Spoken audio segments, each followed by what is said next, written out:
When she was just a baby, our next guest's family risked everything to flee Vietnam for America. The incredible journey involved smugglers, pirates, a refugee camp, and then a kind family in Oregon. Years later, the girl who took that journey with her family and attended college on an academic scholarship went on to become an Emmy-winning journalist. She's now written a memoir about her experience. It's called Boat Baby, and it's out April 1st. Please welcome NBC News anchor Vicky Nguyen.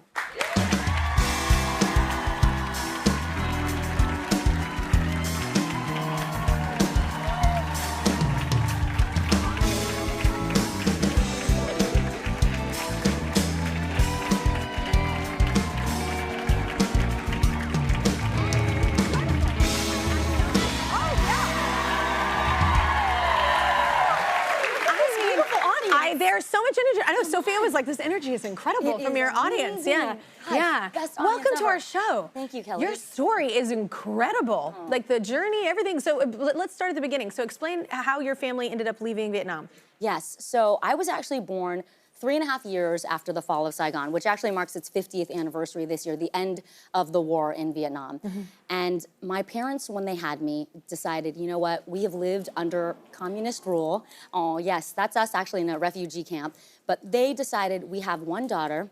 We don't want to live under communists. My dad had served as a medic in the South Vietnamese army, siding with the Americans. My mom had worked for an American adoption agency called Holt International.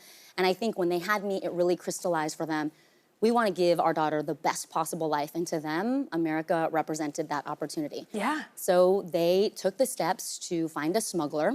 Which, that's crazy, yeah. I know. I mean, I think about what I was doing when I had my first daughter at 8 months old. I could barely take her to a Target by myself. So the idea that you're gonna go in the middle of the night and dress in the village outfit so that you don't stand out, and then risk your life, risk everything, leave your whole family. You know, my parents left behind their parents, their brothers and sisters, their cousins, all in the hopes that they would make it to a refugee camp and then eventually be sponsored to America. So did they know, did the family know that they were gonna flee, or did they just go? It wasn't even something you could talk about, Kelly, because that's what I was gonna say. Didn't want the authorities you didn't want the word to get out. Absolutely. Yeah. And that was just the mood in the country for years after the war. Families would disappear and you would cross your fingers and hope that they made it somewhere better. But no one ever talked about it. You just did it or you didn't.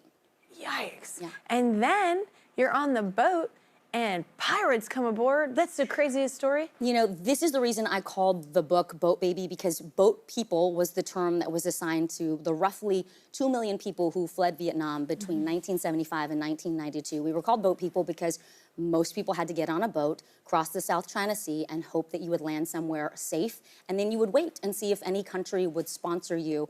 And it could be Australia, it could be Canada, it could be the United States, France. My dad read a lot of newspapers, you know, obviously worked alongside American soldiers. He held out for the United States because he knew that that was the land of opportunity. But yeah, so you get on a little boat and then you try to get to the ocean to get on the big boat. And because I was a baby, Boat Baby seemed like the fitting title to sort of encapsulate that journey. Yeah. And this whole idea that, oh, thank you. Good. That's actually cute. Us when we finally landed in Malaysia after 2 days and 2 nights at sea. At one point, my parents did encounter pirates, Thai pirates. That was kind of a common thing in those days because they knew there were a lot of refugees who'd be trying to cross the ocean. And they came on and they fired guns, and it was a very scary time. But thankfully for us, they only wanted gold. And I think when my parents retold that story to me for the book and kind of as I was growing up, they didn't really want to talk about this a lot. But like they look at that experience of having their boat boarded by pirates and they go, we were so lucky.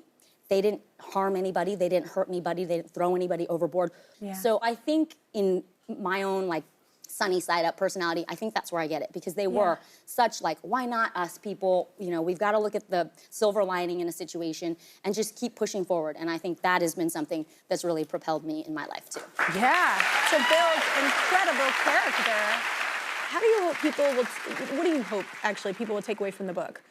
I mean, I think I think people have a lot of judgments on things that I think will be eye-opening. It's a tough time. It can be a really divisive time, I think, in this country because people have their feelings on migration and refugees. But I will say this. I wrote this book as a tribute to my parents. And by extension, there are so many parents who make all kinds of sacrifices for their kids, not just getting on a boat and going somewhere, but the things we do because we want to provide more for our children. Better life. Absolutely. Yeah. And it's also such a tribute to this country because there is no other country where someone can come here as a boat baby refugee and in one generation become an NBC News anchor and correspondent and sit across from a legit American Idol. And there's no other country, too. I come from nothing.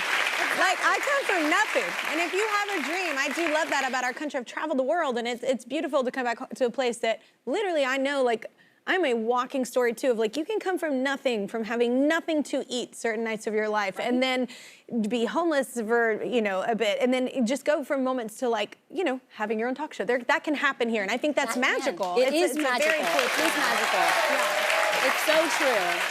And I do just It's also a lesson in hard work. Truly, hard work, and the village and the people who I think Americans really are at heart, who are kind people, who are generous people.